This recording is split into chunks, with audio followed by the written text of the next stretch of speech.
अस्सलाम वालेकुम। मेरा नाम डॉक्टर उसामा है और मैं एक साइकियाट्रिस्ट हूँ। ये पॉडकास्ट आज हम डॉक्टर फरवा के साथ कर रहे हैं, जो कि एक गायनेकोलॉजिस्ट हैं और मेंटल हेल्थ और गायनेकोलॉजी एंड ऑब्स्टेट्रिक्स को इंटीग्रेट करके हम बात करेंगे। Welcome. Thank you so much. It's a pleasure being with you here. And I feel कि gynecology और psychiatric ऐसी fields हैं which are very much intellect. चाहे वो लड़कियों की mental health हो या डिलीवरी का सफ़र हो या even postpartum में हमने देखा है कि there are multiple issues जिनसे लड़कियां गुजरती हैं. तो we are going to talk about it. Let's start. ठीक है। मैं सबसे पहले आपसे ये पूछना चाहूँगा कि आप अपनी ओपीडी में रेगुलरली सबसे ज़्यादा साइकियाट्रिक जो इश्यूज़ हैं, वो कौन से एनकाउंटर करती हैं? अच्छा, व्हाट आई से डॉक्टर सामा के हम रोज़ाना में जो ओपीडी कर रहे होते हैं उसमें अक्सर देखा है जो डिप्रेशन है व्हाट आई फील इज़ कि बहुत ज़्यादा कॉमन है। वैसे भी आई वुड से कि it's a male dominant society तो लेकिन ऑफ कोर्स ऐसा है कि लड़कियाँ अब ये सबसे इम्पोर्टेंट बात है कि थैंक्स टू सोशल मीडिया या थैंक्स टू अवेयरनेस कि अब ऐसे चीज़ें जो चीज़ों से वो गुज़र रही हैं, चाहे वो डिप्रेशन हो, एंग्ज़ायटी हो, मूड स्विंग्स हो, इरिटेबिलिटी हो, वो अब सामने ला रही हैं, उस बारे में बात करती हैं। पहले आई फेल्ट दैट ये सिचुएशन थी आज से 4 साल पहले, 5 साल पहले कि दे डिडंट नो कि हमारे साथ एक्चुअली हो क्या रहा है और जो हेल्प सीकिंग है वो किधर से करनी है, किसके पास जाना है। बट गुड टू नो कि वो आज हमसे आके बात करती हैं, चाहे प्रेगनेंसी में उनको कोई डिप्रेशन हो या पोस्टपार्टम ब्लूज़ हो, कोई भी इश्यू हो, they are happy and they are good to raise about it कि जी हमें इस हेल्प सीकिंग करनी है। तो दैट्स व्हाई आई थिंक कि गायनी और साइकियाट्री बहुत ज़्यादा इंटरलिंक्ड है एंड साइकोलॉजिकल हेल्प जो है, वो हर इंसान को किसी न किसी मोड़ पे ज़िंदगी की ज़रूरत होती ही है। बिल्कुल, आपने ठीक कहा है कि अवेयरनेस अब बहुत बेहतर हो गई है। पहले लोग रिपोर्ट नहीं करते थे, छुपाते थे। अब they are more open, they want to talk about their problems.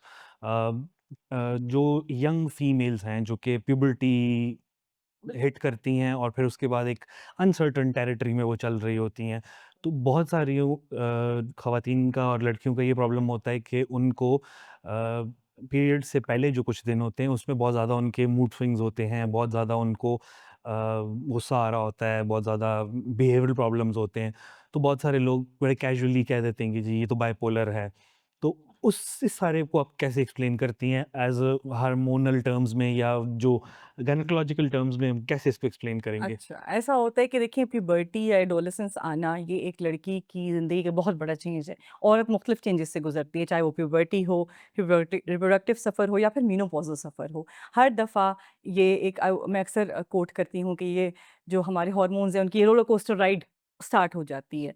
उस वक़्त इरिटेबिलिटी आना, मूड स्विंग्स आना it's very common and it's very natural. अब बाइपोलर से इसको कैसे डिफरेंशिएट करेंगे? जो प्री-मेंस्ट्रुअल या डिस्फोरिक डिसऑर्डर होता है या फिर प्री-मेंस्ट्रुअल सिंड्रोम होता है, उसकी ये निशानदेही कर सकते हैं कि जैसे ही साइकिल आता है, स्टार्ट होता है, उसके बाद थिंग्स टेंड टू नॉर्मलाइज़। उसके बाद वो they start feeling good, they are in good mood और वो हैप्पी फीलिंग वापस आ जाती है। जबकि उससे 5-7 दिन पहले क्या होता है कि एस्ट्रोजन, प्रोजेस्टेरोन सडनली ड्रॉप करते हैं, सर्टेन लेवल्स क्रैश करते हैं, तो ये मूड स्विंग्स आना और इरिटेबिलिटी होना या आपने कहा बिहेवियरल इश्यूज़ होना, इट्स वेरी कॉमन। तो मेरा नहीं ख़्याल कि इसको बाइपोलर कह देना चाहिए। यही बात है कि अवेयरनेस और हेल्प सीकिंग की बहुत ज़रूरत है और पहले तो ये टाबू होता था कि अगर किसी को कोई मसला है तो कि नहीं हम ये कहते थे कि नहीं ये तो पागल है कि नहीं हमने तो ये बात बतानी है। स्टिग्मा समझते थे लोग कि अगर कोई साइकियाट्रिक इश्यू किसी से डिस्कस कर लिया, चाहे किसी डॉक्टर से डिस्कस कर लिया, तो ये तो कोई गलत बात हो गई, ये तो कोई एक हमारे साथ एक कोई टाबू है, कोई स्टिग्मा है। लेकिन अभी अल्लाह का शुक्र है ऐसा नहीं है, people do talk about it and it's good to help them. तो जो अवेयरनेस की बात है ना, उसमें एक पहलू उसका ये है कि लोगों को पता हो कि ये सिम्पटम्स हैं ये, और वो बात करने की उनको शऊर मिल जाए कि हम बात करनी है। दूसरा, हमें जो साइकियाट्रिक प्रॉब्लम्स हैं उनके बारे में ना थोड़ा और भी बताना है कि ये जो प्रॉब्लम है या ये डायग्नोसिस अगर है तो उसके ये सिम्पटम्स हैं। जैसे अभी मैंने जो एग्ज़ाम्पल दी है, बाइपोलर का वर्ड बड़ा कैजुअली थ्रो कर दिया जाता है। लेकिन अगर बाइपोलर की बात करें एज़ अ साइकियाट्रिस्ट, तो मैं उसमें 2 प्रॉपर पोल्स होते हैं, एक में मेनिया, एक में डिप्रेशन। तो वो कोई भी बंदा थोड़ा-सा गुस्सा करता है ना, ये बाइपोलर है। That is not the case. तो अगर आपके पास फिर इस तरह कोई कोई केस आ जाता है, तो आप उनको खुद ही काउंसल करते हैं, साइकियाट्रिस्ट, साइकोलॉजिस्ट की हेल्प लेते हैं? आपका क्या रूटीन में होता है? व्हाट आई बिलीव इज़ कि इट्स वेरी नॉर्मल कि हमें साइकोलॉजिस्ट या साइकियाट्रिस्ट की हेल्प लेनी चाहिए, स्पेशलिस्ट से बात करनी चाहिए। अगर हमें लग रहा होता है कि समथिंग हम बेसिक जो लाइफ़स्टाइल बैलेंस समझाना, और आपने अपने मूड स्विंग्स को जो जर्नल हर साइकिल में आएँगे, ये हम इट्स वेरी ऑब्वियस, उनको कंट्रोल करना दैट इज़ फाइन, वो हम बिल्कुल बेसिक काउंसलिंग कर सकते हैं। लेकिन ज़ाहिर है the specialist can counsel better कि क्या सही है, क्या गलत है, कौन से सिम्पटम्स हैं which are considered as red flags और कौन से सिम्पटम्स हैं जो आप उनको नॉर्मल समझें। तो आई थिंक ये इसीलिए तो आज हम बैठे हैं कि लोगों को अवेयर कर सकें, इन लोगों को इन सिम्पटम्स का पता हो। हर एक को डिप्रेशन लेबल कर देना या हर एक को बाइपोलर लेबल कर देना, that is not a good thing. ठीक है। हाँ, उसमें मैं जी ये ऐड करना चाहूँगा कि जैसे हम ऑफ कैमरा भी बात कर रहे थे कि बहुत सारे लोगों का बहुत सारे डिफरेंट मैकेनिज़्म्स होते हैं, कोपिंग मैकेनिज़्म्स, तो उ उनको वो चाहिए होते हैं टू बी नॉर्मल।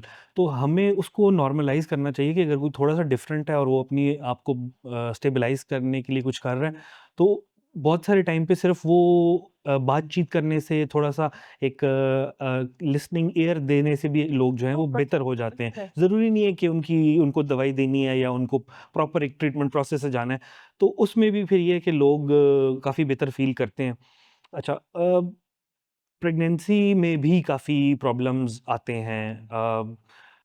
जो मेरा आपसे सवाल है वो ये है कि एंटी डिप्रेसेंट्स प्रेगनेंसी में दें या ना दें, ये एक बहुत बड़ा सवाल हमें भी अपनी प्रैक्टिस में आता है और आपको भी शायद आता होगा कि पेशेंट पहले से एंटी डिप्रेसेंट ले रही है तो ईदर टू कंटिन्यू या नहीं। तो इसके बारे में आपका क्या ख़्याल है? अच्छा, देयर आर मेनी पेशेंट्स जो वापस आती भी हैं कि सम आर पहले से ही जी हम एंटी डिप्रेसेंट्स के ऊपर हैं या पर्टिकुलर चेन ऑफ ड्रग्स हम ऑलरेडी ये चीज़ें यूज़ कर रहे हैं, तो अब हमारा प्रेगनेंसी पॉजिटिव आ गया है, अब हम इसको कंटिन्यू है कि ना करें। व्हाट आई बिलीव इज़ कि हमेशा एमडीटी इसमें होनी चाहिए, हमेशा लाइज़-ऑन करना चाहिए साइकियाट्रिस्ट के साथ कि जी ये सिचुएशन है, हम ये नहीं कह सकते and I don't think so we should say कि जी सब हर चीज़ बंद कर दो, ठीक है? वो ज़ाहिर है किसी ने अगर स्टार्ट करवाई है, किसी साइकियाट्रिस्ट या स्पेशलिस्ट ने, तो उसकी कंडीशन को बिल्कुल इवैल्यूएट करके ही स्टार्ट करवाई है और क्या पता वो बंद करने से जो उसके साइड इफ़ेक्ट्स हैं, benefit versus risk we have to weigh out and I think it's good to के लाइज़ ऑन किया जाए साइकियाट्रिस्ट या साइकोलॉजिस्ट से जैसे हम रूटीन में करते हैं कि प्रेगनेंसी फ्रेंडली हम क्या दे सकते हैं, मिनिमल डोज़ क्या दे सकते हैं, बेबी सेफ क्या दे सकते हैं। जैसे कि फर्स्ट ट्राइमेस्टर में it's is very important crucial होता है कि उसमें बेबी के ऑर्गन्स बन रहे हैं। तो we have to switch to that kind of medicine जहाँ पे बेबी को कोई कॉम्प्रोमाइज़ ना हो और जो औरत इन हरसेल्फ है उसकी क्वालिटी ऑफ लाइफ भी खराब ना हो। तो this is the way we go ahead. ठीक हो गया। हमारे पास जो नॉर्मली आते हैं तो वही जैसे आपने कहा है कि रिस्क बेनिफिट हाँ, एग्ज़ैक्टली हम हाँ। हर हर केस में डिफरेंट होता डिफरेंट है, होता है आपने जज बिल्कुल, करना हाँ। होता है कि क्या है। हम आइडियली ये करते हैं कि अगर फर्स्ट ट्राइमेस्टर में अवॉइड कर सकें तो हम कोशिश करते हैं कि अवॉइड करें। हुँ। लेकिन वही बात है कि अगर नहीं है कि मदर को ज़्यादा रिस्क है, रिस्क है बिल्कुल, हाँ। एनी हार्म टू हरसेल्फ या बेबी को, तो फिर हम शुरू करवा देते हैं। देयर आर सेफ हाँ। Anti depressants. एक और चीज़ जो कि स्टिग्मा की जब हमने बात की तो जो प्रेगनेंसी में अगर अच्छा साइकियाट्रिक जो इलाज है या ट्रीटमेंट ऑप्शन है दैट इज़ ईसीटी। हाँ, बिल्कुल। ECT is very safe hmm. Under GA. लेकिन वही बात है कि ईसीटी के साथ एक स्टिग्मा अटैच्ड है कि वो करंट लगा रहे हैं या झटके दे रहे बिल्कुल, हैं। आज भी लोग ऐसे ही सोचते हैं कि हाँ, करंट लेगा तो पता नहीं हम बचेंगे कि नहीं और हमारा बच्चा बचेगा कि नहीं। बिल्कुल। जी, हालाँकि बिल्कुल। प्रेगनेंसी में ECT more safer than medications, हाँ, वो बिल्कुल इतना ऐसा हार्म है। नहीं हुँ, करती क्योंकि तो वही बात है कि ये स्टिग्मा हमारी फील्ड के साथ अटैच्ड है। बिल्कुल। तो उसको कम करने की बहुत सख्त ज़रूरत है। पोस्ट प्रेगनेंसी पोस्टपार्टम में भी बहुत सारे प्रॉब्लम्स हाँ। फेस करती हैं ख़वातीन। पोस्टपार्टम ब्लूज़ हैं, डिप्रेशन है, साइकोसिस है। आप कौन से फैक्टर्स या कौन से जो सिम्पटम्स हैं, उनको देख के इन तीनों चीज़ों को डिफरेंशिएट करते हैं? और ये तो मुझे मुझसे आपने ना वाइवा क्वेश्चन कर लिया कि दिस इज़ द हाँ, वाइवा क्वेश्चन कि बताएँ यू कैन टेल बेटर लेकिन ऑफ कोर्स जो ब्लूज़ हैं दैट आर मोस्ट कॉमन ठीक है? और ब्लूज़ माइल्डर होते हैं जो कि हुँ, जैसे ही डिलीवरी हुई, चाहे सी सेक्शन से हुई, चाहे नॉर्मल हुई, हुँ, उसके बाद 1-2 दिन बाद स्टार्ट हो जाते हैं और जो सिम्पटम्स हैं उसके बहुत माइल्ड होते हैं कि हुँ, आप टीयरफुल है, आप स्लीपलेस नाइट्स हैं, कुछ बेबी हैंडलिंग की वजह से भी ज़ाहिर है आप ओवरवेल्म्ड होते हैं। तो हुँ, 70 or 80% खवातीन में यही देखा गया कि ब्लूज़ में वो अक्सर जाया करती हैं। तो वहाँ पे रीअश्योर रिएश्योरेंस करना, काउंसलिंग करना, इमोशनल सपोर्ट अच्छी करना, हस्बैंड की तरफ से सपोर्ट अच्छी आना, दैट इज़ वेरी इंपॉर्टेंट, जो कि हम through out the antenatal period समझाते भी हुँ। रहते हैं उनको। हाँ, जो डिप्रेशन हो जाता है वो थोड़ा-सा उससे जैसे आप समझिए कि ब्लूज़ ने जब सिवियरिटी इख्तियार कर ली, और डिप्रेशन अक्सर फ़ौरन शुरू नहीं होता। हर एक को लेबल नहीं किया जा सकता, आज ये सारे जान लें कि डू नॉट कॉल एवरीबॉडी कि जो बेचारा उदास बैठा है उसे कहते हैं ये डिप्रेशन का मरीज़ है, ऐसे नहीं होता। अब आप of course you can answer it, but जो डिप्रेशन होता है वो अक्सर 1-2 हफ्ते बाद देखा गया कि स्टार्ट करते हैं। It can start after delivery to 6 months और ईयर इवन, ठीक है? जिसमें आप ज़्यादा टीयरफुल हैं, बेबी से थोड़ी डिटैचमेंट शुरू हो जाती है, या बेबी की केयर करना आपको ज़्यादा अच्छा नहीं लग रहा होता है, एंड यू फील अलूफ, और आप बिल्कुल अलग एक कमरे में, and do not feel like talking to anybody, and you are not जैसे आपने कहा ना वेंट आउट, या किसी को अपनी बात सुनाना, you are not ready to share anything, ये कि किसी से मैं बता ही दूँ कि मुझे ऐसा फील कर रहे हैं। वो थोड़ा-सा ज़्यादा ऑफ कोर्स सिवियर है, उसमें हम ऑफ कोर्स साइकोलॉजिस्ट की, साइकियाट्रिस्ट की ज़रूर हेल्प लेते हैं, और लेनी चाहिए भी, ठीक है? हुँ। स्पेशलिस्ट की हेल्प, देखिए हम एक बेसिक काउंसलिंग कर देते हैं, तो स्पेशलिस्ट का ये काम है कि अगर हम कोई फर्दर मेडिकेशन उस लड़की की क्वालिटी ऑफ लाइफ, उसकी ज़ाहिर है एक लड़की पूरा मुआशरा रन करेगी, बच्चे को उसने पैदा किया, and later on she has to take care of everybody. बच्चे बिल्कुल। के पैदा करने के बाद भी उस पे ये ज़िम्मेदारी ऑफ कोर्स ऑलरेडी होती है। तो ऑफ कोर्स ओवरवेल्म्ड हो जाना इज़ वेरी कॉमन, लेकिन इट्स गुड के साइकियाट्रिक हेल्प ले ली जाए। अब लास्ट बात आ गई साइकोसिस की, वो तो फिर बहुत सिवियरिटी इख्तियार कर जाता है, उसमें तो सुसाइडल थॉट्स आ जाना, हेलुसिनेशंस होना, आवाज़ें आ रही हैं, कोई बोल रहा है, कोई नहीं बोल रहा। बहुत, और इवन बिज़ार बिहेवियर। बिल्कुल हुँ। बेबी से भी बिल्कुल के हाँ, होमिसाइडल थॉट्स आना हाँ, शुरू बेबी हो को हार्म जाती करने हैं। की उसमें थॉट्स। तो ज़ाहिर है अनडाउटेडली एक तो मदर बेबी की सेपरेशन फ़ौरन बिल्कुल, करनी चाहिए, जी। उसमें बेबी सेफ्टी है। हुँ, अब बाहर के मुल्कों में क्या होता है, वहाँ पे क्लिनिक्स, अवेयरनेस, अवेलेबिलिटी, हुँ। हर कोई अलग-अलग लाइन पे है। यहाँ पे क्या होता है कि एक आप बैठे हैं और एक मैं बैठी हूँ, वो एक एक बंदे ने सब कुछ ही करना है। हम ही उनके सारा कुछ ही उनका चीज़ें डील करेंगे। तो वहाँ पे ये होता है कि आई थिंक साइकियाट्रिस्ट क्लिनिक्स हैं, साइकियाट्रिक हॉस्पिटल्स हैं, जहाँ पे हुँ, उनको प्रॉपर रेफरल मिलना चाहिए और उनको एडमिशन होना चाहिए, और उसके accordingly of course you people have to then take care of them as well. अब वो तो बाहर के मुल्क में तो ये भी है ना कि मेंटल हेल्थ बहुत आउटरीच टीम्स होती हाँ, हैं, कम्युनिटी आउटरीच टीम्स हैं, यहाँ पे वो हमारे कंधों पे सारा बोझ है। हाँ, यहाँ पे तो अब हमारा थोड़ा कल्चरल इश्यूज़ भी हैं बिल्कुल, बिल्कुल। कि वो बहुत सारी चीज़ें जो हैं वो फीमेल या अपनी गायनेकोलॉजिस्ट से ज़्यादा बेहतर शेयर कर सकती बिल्कुल, हैं हाँ। या करना चाहती हैं, या कुछ सोसाइटी के भी उनके ऊपर होते हैं कि वो दे प्रेफर के फीमेल डॉक्टर के पास जाएँ, और वो एक ही गायनेकोलॉजिस्ट भी है, वही साइकियाट्रिस्ट भी वही है, सब वही कुछ है। मेडिकल स्पेशलिस्ट भी है, वो सब चीज़ें हाँ, ही करती हैं। ये है कि अर्ली इंटरवेंशन की बात हम करते हैं बिल्कुल, कि जितना बिल्कुल। अर्ली इंटरवेंशन करेंगे उतना बेहतर रिज़ल्ट होगा, आई एग्री विद हाँ, यू। डिज़ीज़ बर्डन उतना कम होगा। और वही बात है कि पुराने ज़माने one of the reasons of stigma ये है कि जब आज से कोई 30 इयर्स अगो जब हमारे बड़े बुज़ुर्ग ट्रेनिंग कर रहे थे, मेरे फ़ादर भी साइकियाट्रिस्ट हैं, वो भी ट्रेनिंग कर रहे थे, तो वो बताते हैं कि बुक्स में वो लोग पढ़ते थे एसएसआरआईज़, हाँ, जो कि अभी कॉमन है, फ्लॉक्सिटीन, बिल्कुल, सर्ट्रेलिन, हाँ। पैरोक्सिटीन। 1990 में जब वो ट्रेनिंग कर रहे थे, वो कहते हैं हम बुक्स में पढ़ते थे और पाकिस्तान में अवेलेबल नहीं होती अवेलेबल थी, नहीं। एसएसआरआईज़ नहीं अवेलेबल होती थी। इसी तरह एंटीसाइकोटिक्स में बहुत सारी थी सेकंड जनरेशन जो हुँ, कि नहीं अवेलेबल थी, जो बुक्स में वो पढ़ते थे, और यहाँ पे उनके पास सिर्फ करेक्ट। हैलोपेरिडोल होती थी और क्लोरप्रोमाज़ीन होती थी बस। उसके अलावा कुछ भी नहीं होता था, और फिर बेंज़ोडाज़ेपीन्स थी, लिमिटेशंस, हाँ। लिमिटेशंस थी। तो उनका ज़्यादा रिलाय करना किस पे होता था? बेंज़ोडाज़ेपीन एंड ईसीटी। हुँ, और वो ही 2 स्टिग्मा की बहुत बड़ी वजह वही है है। कि बस नशे की दवाई पे लगा देते हाँ, हैं। That is a very common thing कि बस फिर तो दवाइयों के बगैर नहीं रह सकते। हाँ, ऑब्वियसली कॉज़ एडिक्शन। फिर ईसीटी भी हर दूसरे पेशेंट को वो लोग करते थे, क्योंकि ECT is one of those wonderful treatments जो कि वो कहते हैं ना कि वन फिक्स ऑल है। हाँ, आपको डिप्रेशन है, आप ईसीटी कर सकते हैं। मेनिया बहुत सिवियर है, आप ईसीटी कर सकते हैं। स्किज़ोफ्रेनिया बहुत ज़्यादा ट्रीटमेंट रेज़िस्टेंट, कुछ भी नहीं काम कर रहा, आप ईसीटी कर ईज़िली सकते कर हैं। सकते हैं। प्रेगनेंसी में ईसीटी सेफ है। पोस्टपार्टम जो साइकोसिस है या डिप्रेशन है, उसमें तो one of the first line treatments है, एविडेंस बेस्ड में। तो वो वन फिक्स ऑल होता था, तो वो करते थे बहुत ज़्यादा। तो उसकी वजह से फिर ये स्टिग्मा बहुत प्रोपेगेट हुआ है। एग्ज़ैक्टली। तो अब तो मॉडर्न मेडिकेशंस पाकिस्तान में भी अवेलेबल हैं, आ गई हैं।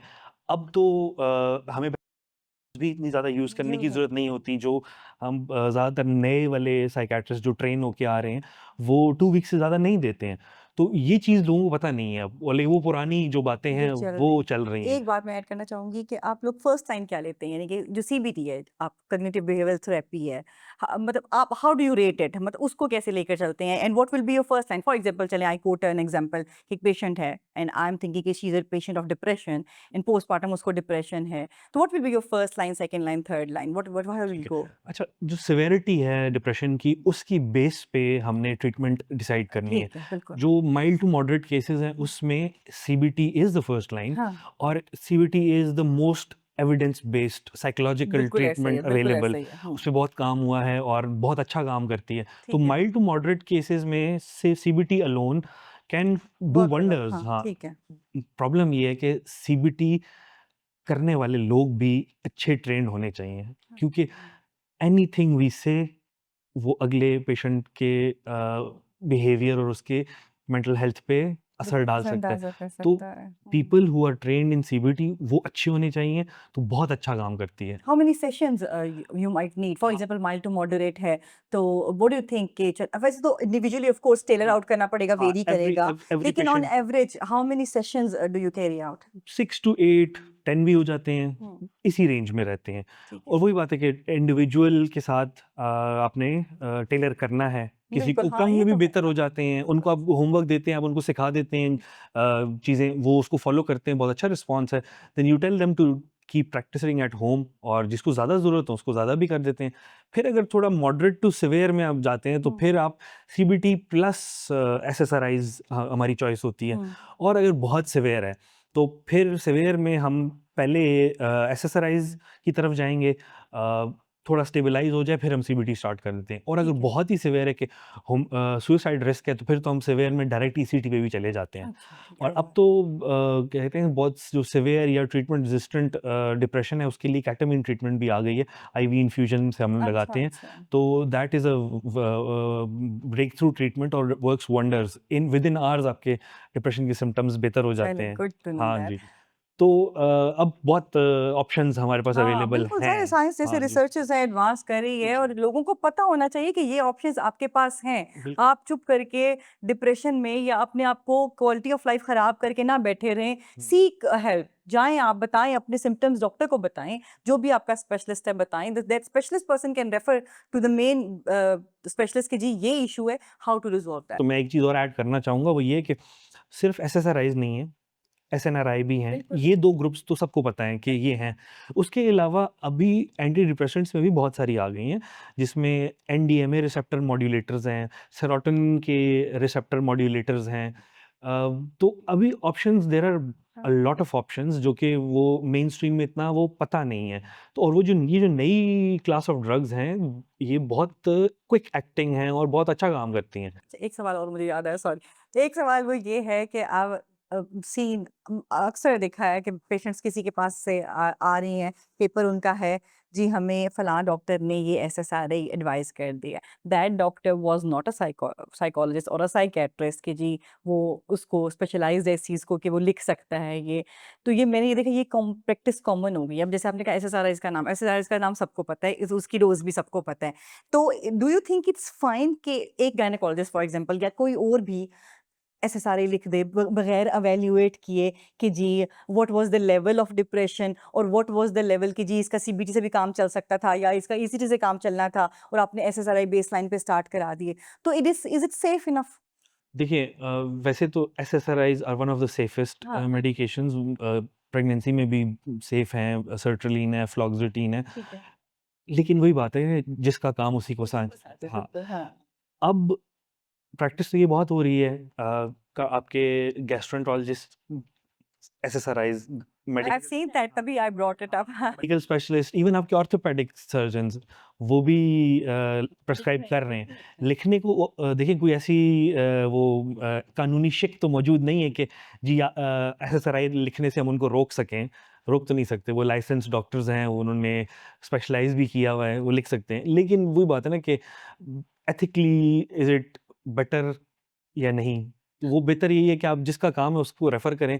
लेट देम डिसाइड, चाहे वो साइकोलॉजिस्ट हो, चाहे वो साइकियाट्रिस्ट हो, लेट देम डिसाइड कि क्या करना है। बिल्कुल ऐसा ही है। I also believe in the same कि उनको ही डिसाइड कर देना चाहिए। क्योंकि देखिए बहुत सारे सिम्पटम्स जो हमारी फील्ड में वो सोमैटिक सिम्पटम्स होते हैं जो कि बॉडीली सिम्पटम्स हैं। तो एंग्जायटी के साथ अब डिस्पेप्सिया बहुत बुरा होता है और वो एसएसआरआई पे रिस्पॉन्ड भी करते हैं।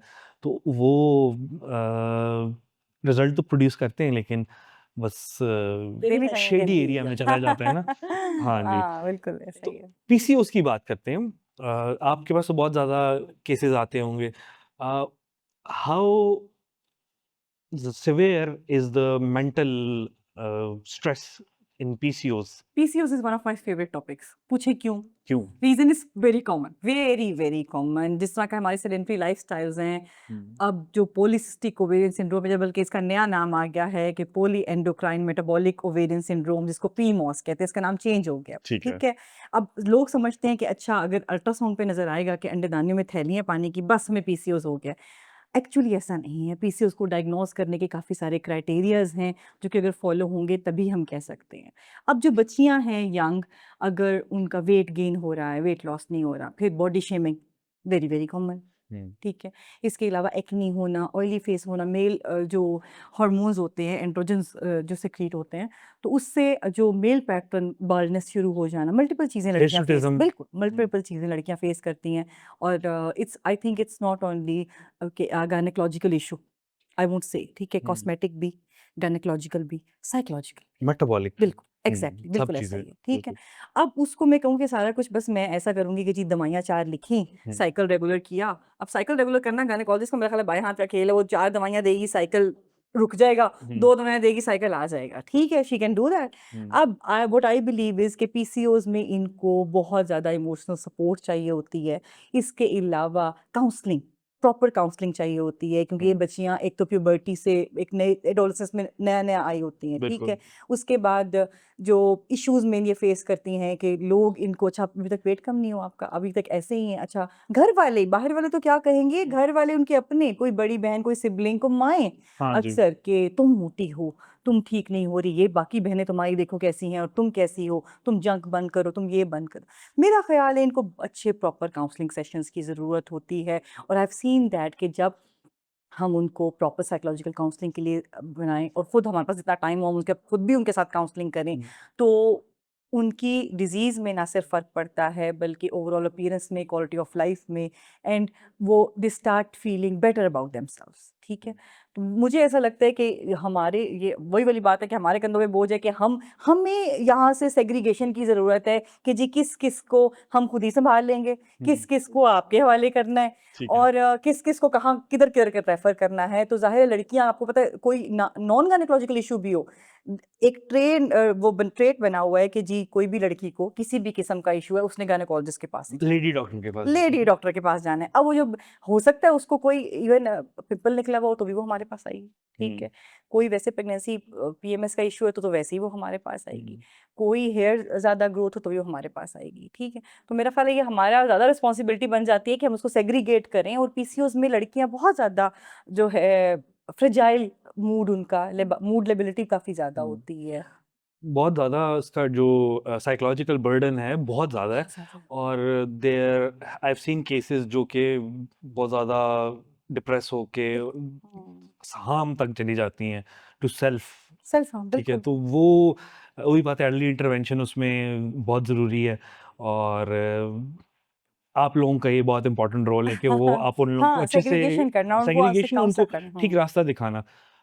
आगे वो जाएँ या ना जाएँ, वो that is up to them. जैसे हम बिल्कुल, वो बात कर रहे थे कि आप 24 घंटे हर बंदे का ज़िम्मेदार तो नहीं हो नहीं सकते। कर सकते, लेकिन हाँ। हाँ, लेकिन our best our our possible जो, जॉब इज़ हाँ, to give them the best best possible treatment, options referral available, options बिल्कुल अवेलेबल। ऐसा ही। अ, लैप्रोस्कोपिक सर्जरी आप करती हैं, यस। तो उसके बारे में थोड़ा-सा हमें बताएँ। जो लोगों का कॉन्सेप्ट है कि जी सर्जरी होगी तो 10 इंच का कट लगेगा। Hmm. Why why should we go for laparoscopy? हाँ, नो, लैप्रोस्कोपी बेसिकली, चलें आम आवाम के लिए हम बता दें, आम ज़बान में वी कॉल इट अ की होल सर्जरी, ठीक है। हुँ। की होल ऐसे छोटा सा होल है, ठीक है। हुँ, अब अक्सर नाफ के पास छोटा सा कट दे के या फिर हम इसको बोलेंगे मिनिमली इन्वेसिव सर्जरी, ठीक है। अब हुँ, चाहे चाहे बच्चेदानी निकालनी है, फाइब्रॉइड्स हैं, हिस्टेक्टमीज़ है, कोई भी इशू है या इवन डायग्नोस्टिक पर्पसेस से सब फर्टिलिटी में ट्यूबें टेस्ट करनी है, कोई सिस्ट है एंडोमेट्रियोटिक, तो we don't have to give the whole big scar, ठीक हुँ, है। ज़ाहिर है आपका हॉस्पिटल स्टे ज़्यादा, फिर ब्लड ट्रांसफ्यूजन्स की ज़रूरत ऑफ कोर्स ज़्यादा पड़ेगी, फिर कॉस्मेटिकली ऑफ कोर्स स्कार बच्चियों को उस तरह से बिल्कुल, उनके हाँ। लिए कॉस्मेटिकली अच्छा नहीं लग रहा होता। और जब आपको एक सर्जरी मिल रही है कि जिसमें काम आपका सारा हो रहा है, लेकिन आप मिनिमली इन्वेसिव है, लेस हॉस्पिटल स्टे है, ब्लड ट्रांसफ्यूजन्स के या इन्फेक्शन के रिस्क भी कम है हुँ, और आपका जो पोस्ट रिकवरी है पोस्ट सर्जरी वो भी वो बहुत अर्ली अच्छी है। है, हुँ, देन व्हाई नॉट? हुँ, ठीक है, उसके लिए लेकिन स्किल होना चाहिए कि लैप्रोस्कोपी आनी चाहिए। हुँ, तो ऑफ कोर्स अभी देखिए सर्जन्स भी कहाँ ओपन गॉल ब्लैडर निकाले जाते थे, कोलिसिस्टेक्टमीज़ बिल्कुल, होती अब थी। तो सारी लैब अभी तो पोली हो सब गई है। लैप होती है, हुँ, स्टेक्टमीज़ भी होती हैं, बिल्कुल। मायमेक्टमीज़ भी होती हैं। अपेंडेक्टमी अब मैंने नहीं सुना कि आई थिंक शायद पेरिफेरीज़ में अभी भी ये है, वो भी इसी वजह से कि लैक ऑफ अवेयरनेस है, हुँ, ठीक है? वरना laparoscopy is a very, very safe procedure कि जब आप एक कैमरा डाल के एक पैनोरामिक व्यू पूरा देख लेते हैं, हुँ, उसके बाद the surgeon there and then can decide कि what next to be proceed और क्या करना है। तो एक लंबे स्कार से पेशेंट को अगर बचाया जा सकता है देन व्हाई नॉट? हुँ, बिल्कुल दैट और उसका फिर साइकोलॉजिकल बर्डन भी कम होगा।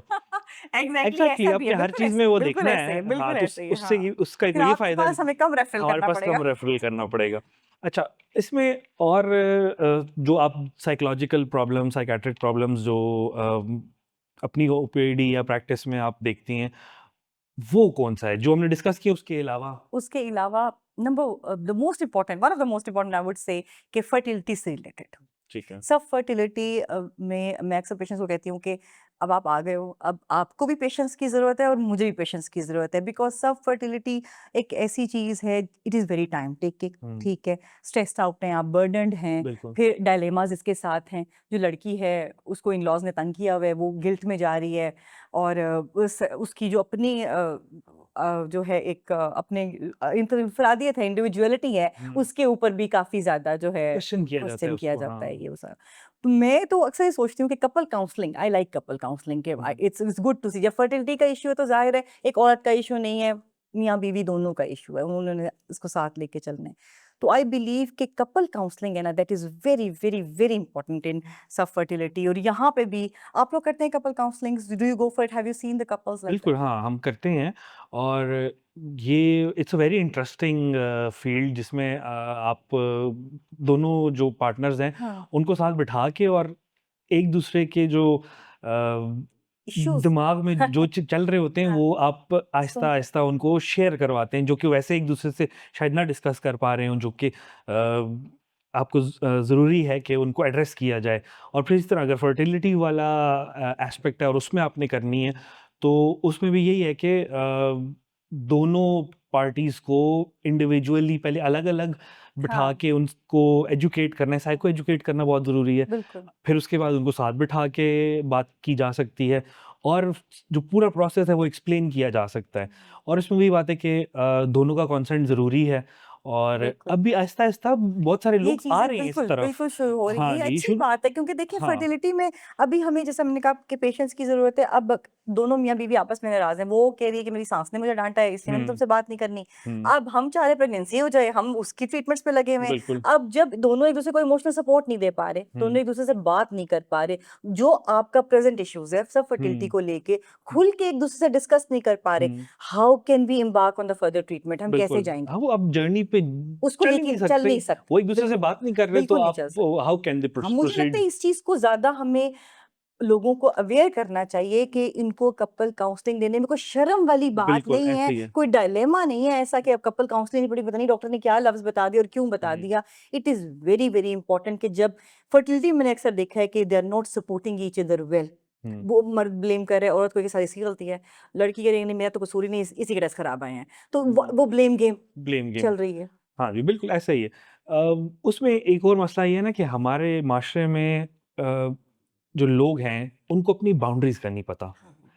चाहे आप एक पेरेंट हैं, चाहे आप एक मदर इन लॉ हैं, father in law, sister in law, जो भी रिश्ता है, हर एक को अपनी बाउंड्रीज़ का नहीं बाउंड्रीज़ का पता। आइडिया नहीं है। और मियाँ-बीवी के जो रिलेशनशिप है, उसमें कितना हर बंदा पोक करना है। हर बंदा इंट्रूड किए जा रहा है, बिल्कुल, इंट्रूड किए हाँ। जा रहा है।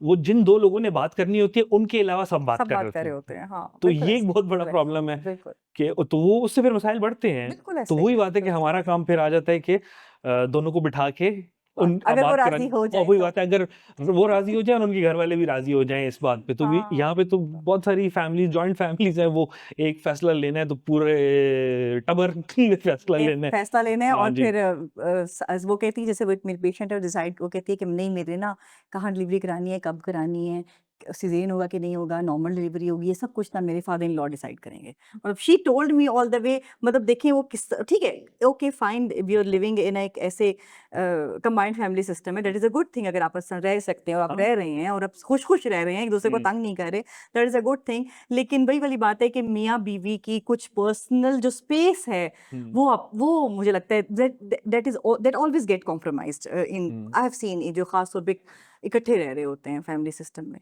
हाँ, ये तो एक इश्यू है। बिल्कुल इफ ऐसे। वी टेक दैट डिस्कशन तो फिर हम बहुत लंबा कहीं लंबा निकल डिस्कशन जाएँगे। चलेगा अच्छा, एग्ज़ैक्टली। बहुत सारे जो कपल्स हैं वो ये भी रिपोर्ट करते हैं कि जो मैरिज है उसको कॉन्सुमेट करने के काफ़ी प्रॉब्लम्स आ हाँ, जाते हैं। बिल्कुल, बिल्कुल। उससे रिलेटेड अगर आप कुछ कहना चाहें? बिल्कुल। अब देखिए मैं if the marriage is not being consummated it means the issue can be on both sides. ठीक है? Exactly. It can be a male issue और अ फीमेल इश्यू।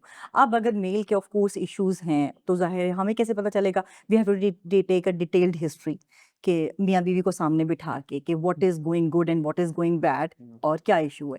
अब अगर हम वहाँ से सेग्रीगेट कर देते हैं if it's a male issue, तो इट्स बेटर कि जी हम ये खुद बेसिक सी ची बता के थोड़ी-सी थेरेपी करके and then we move to the urologist, ठीक है? हुँ, और अगर हमें लग रहा है कि साथ साइकियाट्रिक साइकोलॉजिकल इश्यू भी है, तो फिर आप लोगों के पास रेफर करते हैं। अब आ गया दूसरा मसला कि अगर फीमेल साइड पे इश्यू है, तो दैट इज़ नोन एज़ वेजिनिस्मस। वेजिनिस्मस ये होता है कि इनवॉलंटरी स्पैज़्म होता है ऑफ द मसल्स, कि जानबूझ के आप नहीं करते, आपका ब्रेन ही आपको बता रहा है कि you have to you are fearful. वो फ्लाइट एंड ओके क्या कहते हैं, फाइट एंड फ्लाइट वाली सिचुएशन, उसमें चली जाती है लड़की एंड वो मेल समझ रहा होता है ये जानबूझ के मेरे साथ ऐसे करे, शी डजंट, शी डिसलाइक्स मी और she doesn't hmm. Like me, जिस वजह शी से इज़ ऐसा हो रहा रिजेक्टिंग मी। है। हाँ, एग्जैक्टली वो अपनी ईगो पे ले लेते हैं इस चीज बिल्कुल। को, ठीक है। बेसिकली होता ये है कि वेजिनिस्मस में इनवॉलंटरी स्पैज्म, उसने जानबूझ के कुछ नहीं किया होता and they are unable to consummate marriage.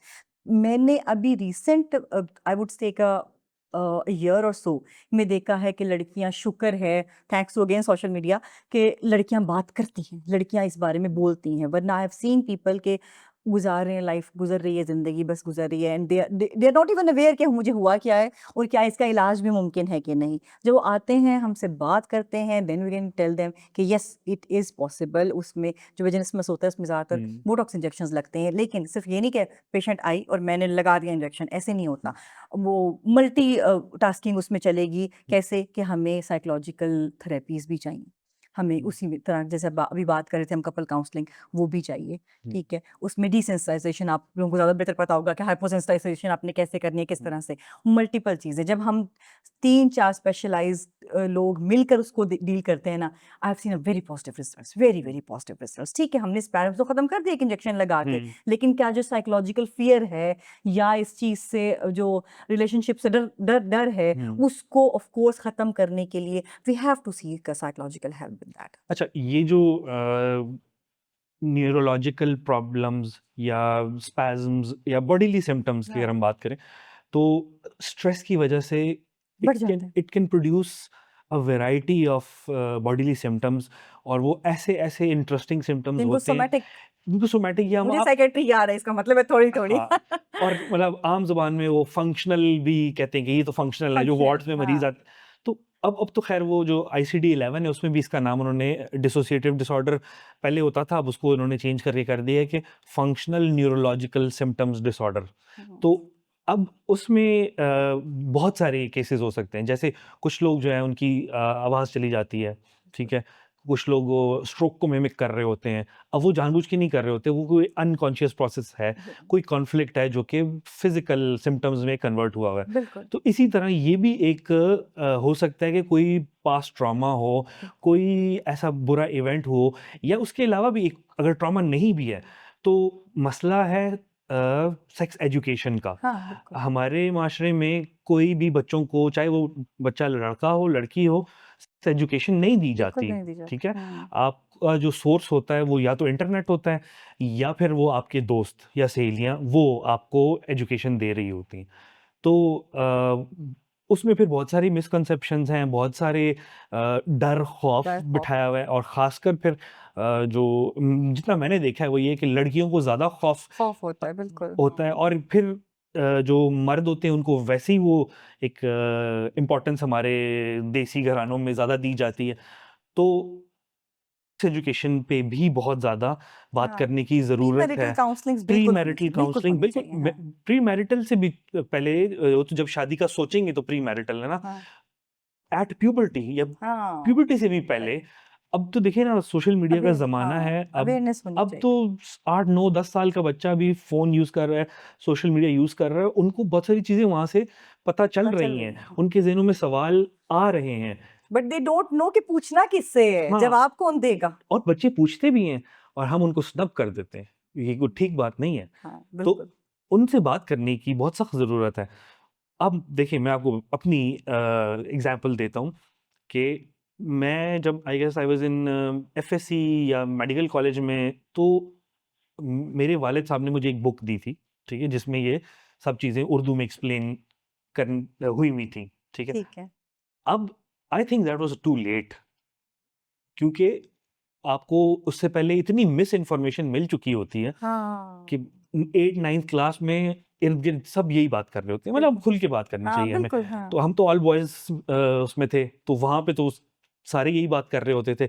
एक अपनी थ्योरी पेश कर रहा है, एक अपनी थ्योरी पेश कर रहा है और बाय द टाइम आपको सही एक चीज़ मिली जो जो बुक है, तो दैट वाज़ वेरी लेट। तो आपको बुक कहाँ छुपाई हुई है आपने ये बता दें वो पहले? वापस कर दी मैंने, वो फिर छोटे भाई के पास गई, फिर उससे छोटे भाई के पास गई। हुँ। अब मुझे नहीं पता वल्लाह आलम वो कहाँ है, लेकिन ये कि कहने का मकसद ये है कि टाइमली बिल्कुल हाँ, बताना अगर चाहिए। बताना है तो गलत इन्फॉर्मेशन टाइमली देखिए आप हाँ, बच्चे हैं, मुझे लगता है ये पेरेंट्स की ज़िम्मेदारी है, बिल्कुल ठीक है? ऐसा ही है। बिल्कुल, अब हमारी ज़िम्मेदारी अगर हमारे बच्चे हैं, सोशल मीडिया उनके पास है, इंटरनेट हर चीज़ है, 2 मिनट में हर चीज़ गूगल हो जाती है, हर कुछ चैट जीपीटी आई से निकल आती है, हुँ, तो इट्स बेटर कि हम अब वो स्नब करने का या चुप रहने का, चुप हो जाओ, जवाब नहीं है, गलत बात कर रहे हो, हुँ, बिल्कुल ना कहना। I think we should be open to and talk to them कि ये वो अब जैसे अक्सर अब लोग सुन भी रहे हैं गुड टच, बैड टच, ठीक है? बिल्कुल, ये from the very start from the very beginning a boy and a girl both both needed to know कि what is good touch, hmm, what is bad touch, what is normal, ठीक है? कौन सी as में क्या चीज बिल्कुल normal है और which what is seems to be something bad और एब नॉर्मल। ये एजुकेशन माँ बाप की जिम्मेदारी होनी चाहिए। ऑफ हुँ, कोर्स टीचर्स चले दोस्त हैं, वो टीचर्स भी एक हद तक जिम्मेदार है, लेकिन हुँ। सबसे ज्यादा जिम्मेदारी तो पेरेंट्स की अपनी बनती है। बिल्कुल और वो पेरेंट्स को लेनी चाहिए ये ज़िम्मेदारियाँ। बिल्कुल वो बिल्कुल। असल में प्रॉब्लम ये है ना कि पेरेंटिंग भी एक पूरा काम है, उस पे एक पूरी करेंगे एक पॉडकास्ट। हाँ, ज़रूर, ज़रूर, ज़रूर इंशाल्लाह। पेरेंटिंग भी एक पूरा काम है जो कि सीख के फिर आपको करना है, लेकिन इधर ऑटो मोड पे चल रहे ऑटो होते मोड हैं। पे चला हुआ है। अच्छा, हमने बहुत सारी चीज़ों पे डिस्कशन की। It was a nice conversation और आइंदा हम फिर दोबारा बैठेंगे, बहुत सारे टॉपिक्स रह गए हैं।